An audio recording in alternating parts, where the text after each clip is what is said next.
to me, a brand at its most basic has to pass what I call the true and interesting test, which is it true? I.e., is it distinct? Is it credible? Is it something that this brand can say and own and you can back it up? And then, is it interesting? Will people care? Will creatives sit forward in their seats? Yeah. Does it make you want to learn more? Does it scratch some kind of like itch for you? And I think if it does one but not the other, it's kind of a disaster. But if it does both, I think it means you're probably onto something.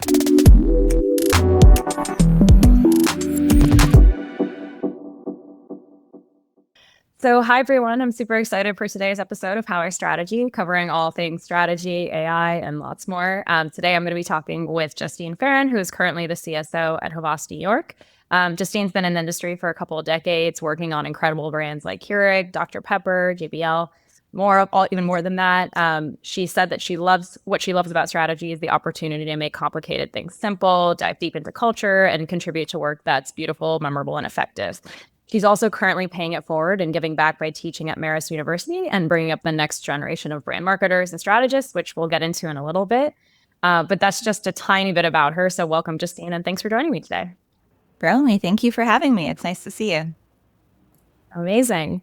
Cool. Well, I'd love to start off with a softball or a hardball question, depending on how you look at it. What do you think it means to be a good strategist, especially nowadays? Okay, so you kind of scooped me with the intro because the thing I always say when people ask me, and they always do ask, is the ability to make complicated things simple. This is the thing I look for above all other things. It's always been the thing I look for. And now that we live in such a data-rich but arguably insight-poor time, it is particularly important to me as I'm meeting people, interviewing people, hiring people, building teams of people. So that's fun. I like strategists who can make connections between disparate pieces of data. There's so much information, but what there often isn't is the person who can pull that proverbial needle out of a haystack and make something really interesting out of, a bunch of little disparate bits. And I think good strategists are nosy. Like, we're the kind of people who are eavesdropping on other people at dinner. 100%. We're the kind of people who go on family vacations and want to know all the dirt. I think that good strategists are often sort of insatiably, sometimes inappropriately curious about human nature and why people do what they do. I absolutely love that. And I'm certainly going to be stealing the nosy thing. I think that's such an incredibly amazing way to frame it. And it's great to hear, too, because I think actually one of the biggest questions that we get at Waldo specifically is around, we have access to all this data. How do you actually turn it into, like you said, we're data rich, but insight poor. How do we actually turn it into something actionable? So it's great to kind of hear that mission that we've taken on is also aligned with the way that you think about great strategy. So amazing to hear that. What I would love to jump into next, and we sort of started to cover it a little bit, but do you think that there's, certain kinds of thinkings or skills that could, still be human-led or should be entirely human-led versus those that are, potentially more to be automated by tech or, AI, anything else? Would love to hear any specific, processes or policies that you have around any of that. I mean, so the language you use is interesting, what should be done by humans versus not. I have tended to think about it as what has to be done by humans because we don't yet have an alternative, by which I mean that I think that the act of getting vast quantities of information and even organizing it and categorizing it and analyzing it, this is all now work that can be done in automated ways. The work, though, of having the breakthrough aha, holy shit, edge of your seat moment, that is still something that's never popped miraculously out of an output. I've never prompted my way to genius yet.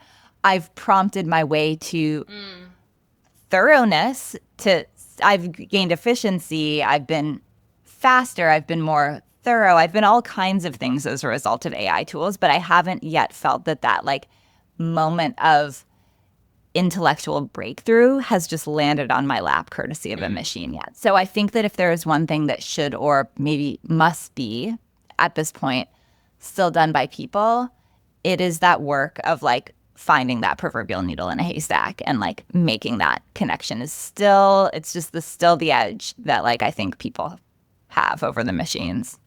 ask me again in a week Absolutely. then. Yeah. It's interesting that you say that because that actually brings me into my next question in a really kind of a different way than I expected, which is that I was thinking about how most strategists, learn the basics of the principle, they develop their own approaches. But a lot of times at agencies, they have, their own differentiating lens or playbook that they want their strategists to implement. So first, one question for you do you feel like that is still a very prevalent thing, and if so, or if not, why? But to your point about, the human edge and finding that needle in a haystack, with everybody using AI in some way, shape, or form these days, if everyone is using that same generic AI, where is that differentiation, right? Is it that just human edge piece to find the needle in the haystack? Is there something else? How do agencies look at differentiation in that way? So curious to hear your thoughts on that. Yeah, interesting. Okay, so I mean, yes, every agency has its own thing. I think this is one of the sort of strange features of agency life is that we all have these like little unique snowflake positionings that we like bring out in our new business pitches and whatever. And Yeah. some of us believe in being famous and some of us believe in being disruptive and some of us believe in being meaningful. And every single agency has its little thing. And at this point, I've worked at enough of those agencies to both be slightly cynical about the true underlying differences, but also like I accept this as a fact of like agency life is that we will all claim our little patch of like distinct land in terms of what we believe on. And when you're inside of these places, honestly, it's like strategists tend to use, there are these bedrock tools of like what it means to be a strategist. And it's like every strategist is like endlessly going back to like the 4 C's, and what those C's are varies from place to place. Yep. And we all have creative brief templates and those templates vary, but they kind of all have 75% of the same things, plus some little like zhuzhed up positioning stuff added for good measure. Secret sauce. All of which is to say the secret sauce. It's like, it is both true that every agency has its own special little thing, but that the truth of the matter is a lot of the way that we work, and we're also people who industry-wide move like musical chairs from one place to another. And so we have a lot in common. And practically speaking, in how we work from one spot to the next, there's a lot of, consistency from one place to another, which I think is okay. Like, I think this is the stuff of life, is we are a little bit different, and in many ways we are alike. And I think that the sort of how AI interplays with that, I think is like kind of interesting. Because Havas too has a way of doing strategy that I've been sort of actively trying to shape since I arrived there about a year ago. And the question of what we stand for and deliver to me is like a thing that comes from my brain that I talk to my team about, that we workshop through, and this happens live and without the intervention of kind of any technology. But then there's the actual application of the thing. If we as Havas believe, for example, Havas's thing is like brand meaning and the belief in the creation of meaning. Like, I'm very interested in any tool that can help me more quickly ascertain what that meaning should be. And there's like all kinds of tools, and historically it's like I've looked a lot to like qual and quant research to do that. I've done like a lot of Googling. I spent a lot of time on Reddit, but it's like I am now very open to the possibility that the answer to the question of what like a brand stands for and what could make it more meaningful might come to me in part as a result of really skillful prompting and the like output of that, or might come to me as the result of like some kind of like pre-programmed thing that I have like taught to sort of spit back my own parameters of meaningful to me. So I think that AI will have this role of sharpening and speeding up the way that we sort of get to like our own secret sauce. But I do believe secret sauces will persist in their sort of silly but necessary form as long as agencies do.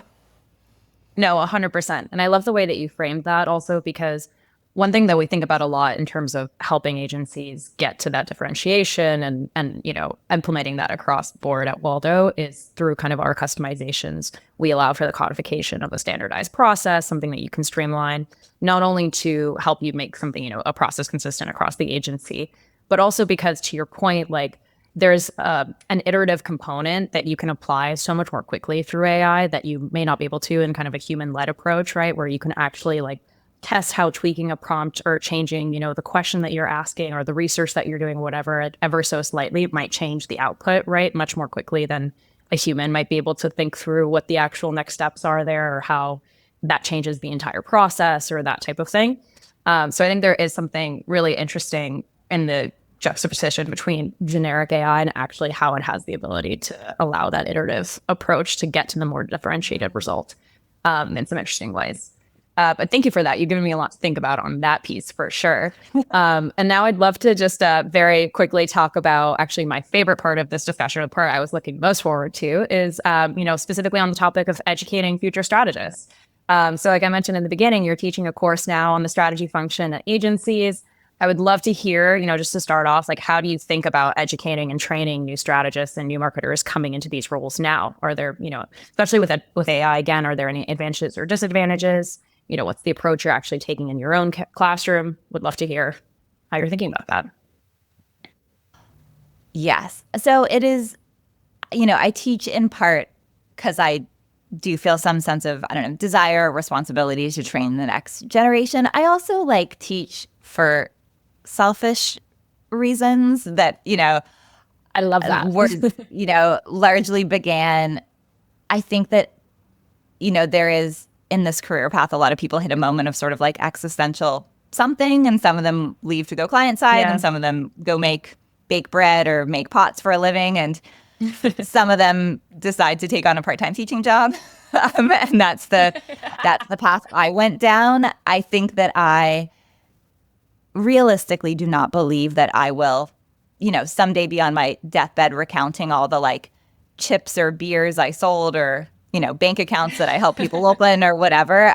But I do think that I may recall the teams that I built and the strategists that I, trained, and perhaps the students who I taught to be a little bit sharper or better or more thoughtful or, whatever it is. So I think I sort of think of the teaching work that I do as something that scratches an itch for me personally, kind of irregardless of whether, I go on to, help train the next generation. Although I will say that my 2 summer interns, both this summer at Havas, were both people I met via Marist, and we just hired one of them full time. So I do have a sense that the sort of project of teaching and training and raising and getting to hire the next generation is sort of I am getting some momentum on that front. But anyway, to actually answer your question about the AI and sort of the usage of it, I will admit I do not think about the work that I do primarily through that lens. I think of the work that I do as teaching the critical thinking bit. I have in my own career, at the risk of dinosauring myself, but I will do it anyway. There is, I think, in when I came up, there was sort of a period of 3 to 5 years of grunt work. Basically, it was you do the manual labor of the more senior strategist era. So it's I would report into someone who reported into someone who reported into the CSO, and you were in the pivot table doing the thing, and you were doing a lot of manual thing. And that has all but been eliminated. We do not need to do that. And I don't mourn this. I am happy for the juniors in my department that they will not spend weeks of their lives staring at spreadsheets, because now there are AI tools to do that for them. Right. So I don't think of my job at Marist or my job in my department, because in a way they're parallel. It's I'm either teaching students about what this function is, or I'm teaching juniors on my team. And I don't think of my ultimate responsibility as being to teach them the fundamentals at a granular, parsing the data, analyzing it way, because it's that job is gone. That job is turned to dust, and I'm happy. What remains is the job of kind of having the breakthrough moment where you stare at 100 pieces of information and you somehow make the decision about which of those 100 things is actually the thing that is both true. Say there's 100 little bits and bobs of information, maybe 75% of them are true of the brand, and of those 75, which ones are actually interesting? And that is judgment. That is data helps, information helps, but the decision making about what passes the true and interesting test is not yet something that has been either competed away or been completely commodified. And to me, that is the work that distinguishes a really great strategist from a mediocre one. And unfortunately for the okay strategist, we now live in a time where you can get to okay in 10 seconds using the help of a machine. So then whatever advantage remains is the difference between what is spit out easily and automatically and what is that little bit sharper and better and more interesting. And that little edge is like the entire reason someone would even pay a strategist at this point. It's like otherwise you could just do it yourself. So I like think 100%. of my job, Yeah. like my whole job in a way is to teach that little edge, because that is the thing that like will make them potentially valuable to an organization. Well, you heard it here first for everyone. That is how you're going to keep your job in the AI world. Keeping that edge for sure. And no, I love that. That's a really interesting way to think about it. And I'm actually curious. You said something about a true and interesting test. Could you elaborate a little bit more about that? Yeah, I have this. I am no fan of a complicated framework. I think people who work with me like know this about me, and some of them I think bemoan it about me. Is that I hate 8 columns when 5 will do. I hate 2 sentences where 1 will do. I just like everything as like pithy and succinct as possible. So Yeah. a way that often strategists will ask me, and I'm in a job now that I'm relatively new to, so I have inherited a whole department of people who are just as I'm learning them, they're learning me and what I like. And I wanted to give them some kind of shorthand for like what is it that will make me think that what they did was, good enough, true enough, interesting enough. And it turns out it's those 2 things, which is to me a brand at its most basic, its positioning or a brief or whatever you're generating has to pass what I call the true and interesting test, which is it true? I.e., is it distinct? Is it credible? Is it something that this brand can say and own, and you can back it up? And then, is it interesting? Will people care? Will creatives sit forward in their seats? Yeah. Does it make you want to learn more? Does it scratch some kind of like itch for you? And I think if it does one but not the other, it's kind of a disaster. But if it does both, I think that means you're probably onto something. It doesn't mean your work is done, but it means that like whatever little thing you've glommed onto has at least the potential to be pushed forward. Totally. That makes a lot of sense. And I would love to actually understand if you have a real life example where you've applied that framework, or if you can share anything from previous experience, how that actually plays out. Would love to get just a read on that. Yeah. Okay. Yeah. So at my previous job, I worked on a shaving brand that had an Olympic sponsorship, and so had the question of what to do with those sponsorship dollars, and what sport to attach itself to or a moment to capitalize on or whatever. And it was the Summer Olympics, and because it was a razor brand, they knew, I think, the little factoid that we've probably all heard, which is the notion that swimmers shave their entire bodies and like cover whatever. Do they want to be as slick as possible? They want to be dolphin-like. So the body hair is gone. The hair is in a hair. Like everything is covered. They are like, whatever. Super smooth. And so I think people have like, made the observation that they're like 5 minutes before they're getting in the pool, they're like doing a last minute like shave. So our clients thought, well, how interesting. Could we argue that we deliver a shave so smooth that it gives swimmers an edge in the Olympics? One could argue maybe even the edge that makes a difference between like, bronze and silver and gold. Which to me totally passed the interesting test. How fascinating. At a time where most like Olympic sponsorships feel so like random and disconnected, it's like if we can claim that like our brand is responsible for that razor thin literally edge that like gives an athlete a like medal winning advantage, like fascinating, great, awesome, super interesting. I would buy that razor. Yeah, I would buy that razor. I wish to buy that razor.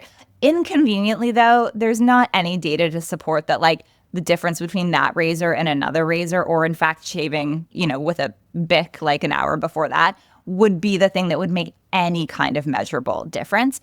So it was fascinating. It just happened not to be true. And so it died the death that I think it was destined to, of an interesting fact that just like could not hold up to scrutiny. And we would not want to make some campaign that then became like roadkill of like a PR fact check, only to discover that there was like no underlying data. So that's an example of something that failed the true test, but passed the interesting one. And then I think like, in the same category, these razor brands are very keen to tell consumers about their 5 blades that are like triple coated, whatever. And like, but people just like people don't care. Like, it's like, I think people experience like many razors is giving them a sufficiently smooth shave. And whether it's 3 triple coated titanium platinum super razors or like 5 blades of this. Like, it's all just these sort of like superlatives and adjectives that don't mean anything to people. Right. So in that case, it is true. You may have 5 blades where your competitor has 3, and they might have a special coating, and they might have some patented whatever technology, but it's not interesting to people because people basically accept that all razors are good enough. So that would be something that would pass the, true test, but not the interesting one. And something that does both, of course, is like the holy grail, but surprisingly like can be elusive and requires work. Yeah. Yeah, no, amazing. Well, thank you so much. That was a super helpful example to help illustrate that point. And definitely we'll be thinking about the razor, a potential Olympic winning racer. Totally. for a while from here. Yep. Well, we have one question from the audience actually that I would love to ask to end our conversation on here as well. We've talked a little bit about how, especially with junior talent and, training kind of the next fourth strategist coming in, like what is the important piece there with critical thinking, judgment, all of that.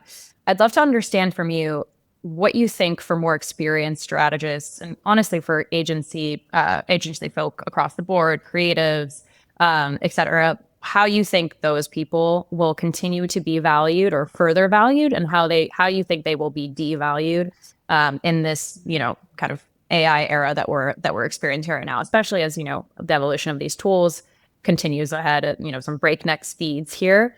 I think most of us generally understand the nuance around taste and judgment that you've mentioned already a little bit, but what else do you think acts as a differentiator when we're looking at, how to hold on to those types of mindsets and how those, how you actually carve out that unique shtick, especially as more experienced people in the industry? Ooh, I mean, this has always been a very dangerous business to get old in.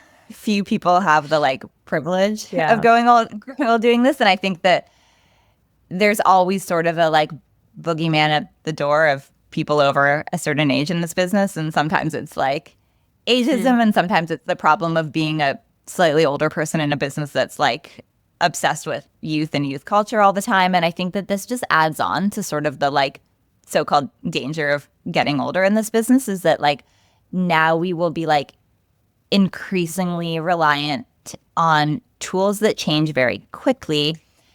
And so the danger is if you can't change and pace. And there is this sort of stereotype about like younger people in the industry being like more malleable or open or whatever, but this is a mindset thing, not an age thing in particular. And so I think it creates this challenge if you're older to prove that you can like race as fast as everyone will assume that the 22-year-old on your team knows exactly what to do with like prompting and the multiple windows they have open all the time, and they know the difference between every different tool because it's like the air you breathe. And it's like the way I felt like 20 years ago about like Google, while my mom was like, what is this? It's like this generational thing will like repeat itself. And so there will be no doubt that if you're young, you can adopt the thing. And in fact, it's the air you breathe.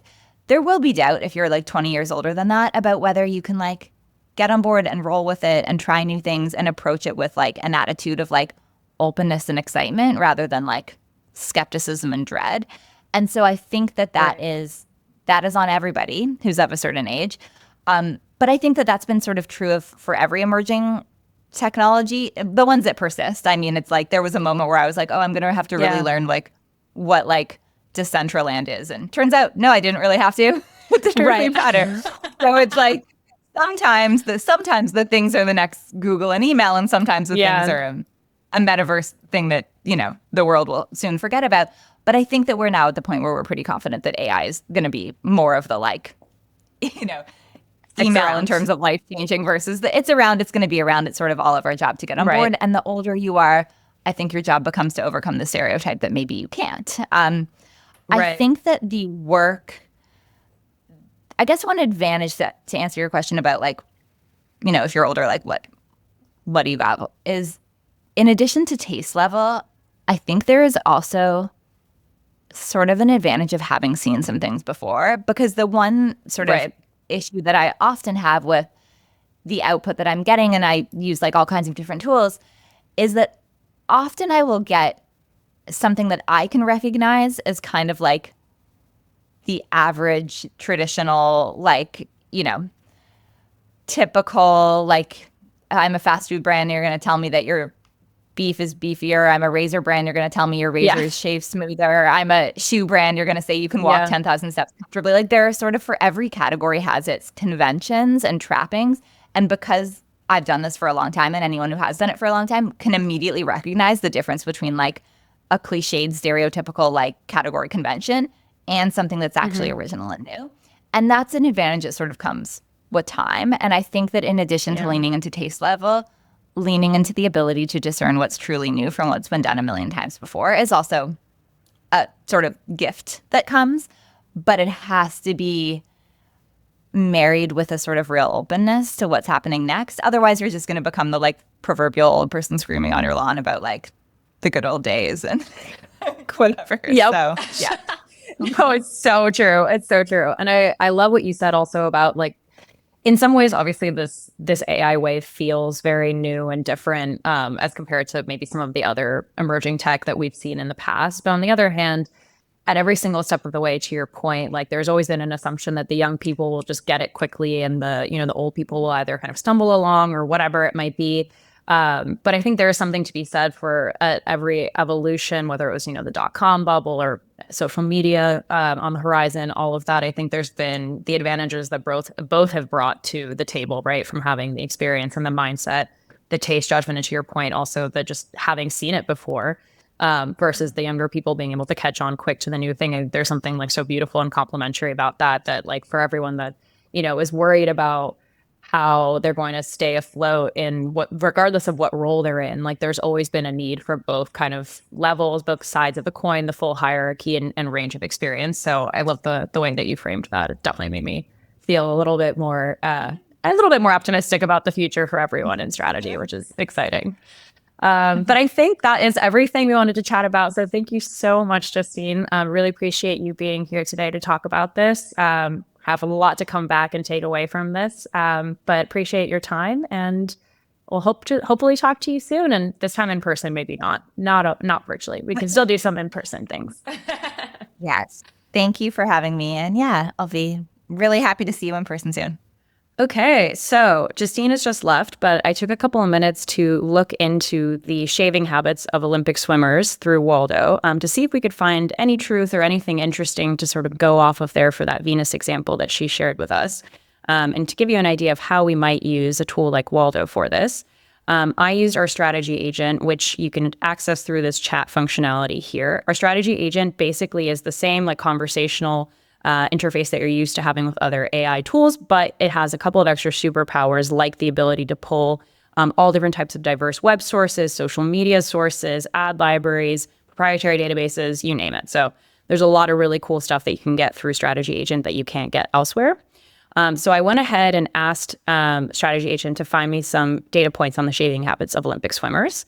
And it ran one of our many workflows in Waldo, which are, structured outlines of different types of research that you can do. So our data point search popped up here. Strategy Agent ran that through. And there's some really interesting data points that come in here. But one in particular just stood out to me that's related to what Justine was talking about. And that is the impact of body shaving on performance. So this really interesting PubMed study came up, which basically shows that after having immediately shaved, blood lactate accumulation is basically reduced, which been either both at a sub-maximal speed of the swimmers or at maximal speeds. And essentially what this means is that they are able to perform at a much higher level. It's the equivalent in a physiological speed as the result of having done an additional season of collegiate swimming training, which is pretty cool. So the ability to just shave your body fully down and then get as much of an edge as if you had done a season of collegiate swimming training, I think there's something really interesting there to keep going with. So I asked Strategy Agent, after having found this particular data point, to contextualize it a little bit more for me, give me a little bit more of an understanding of this physiological context and effort. And then you would ask as many questions as you want, do additional research, kind of continue to validate. But I thought it might be an interesting point at which we might want to look into some creative thought starters for campaigns of how you might base, something for Venus tied to the Olympics based on those stats. So we got a couple of interesting thought starters coming in here, but one in particular, which looked interesting to me, was the power of smooth. So pulling in kind of this stat specifically to kind of show how much more you could do with that additional energy. that you get back by, just having shaved your full body down, which is pretty neat. And then I asked finally Strategy Agent, after coming up with those creative thought starters, to flesh that one out in particular a little bit more. So now we have, a whole kind of fleshed out campaign concept to sort of start to play around with a tagline, a big idea, some ideas for how, tactical executions on film, TVC, digital, social, all different types of ways that you might be able to kind of further explore this campaign concept with some messaging pillars to go along. And very quickly, that's just how you can use a tool like Waldo to get some really interesting insights, completely different from what you might get out of generic AI. But looking forward to hearing what you all think if you play around with Waldo, and looking forward to seeing you at our next episode.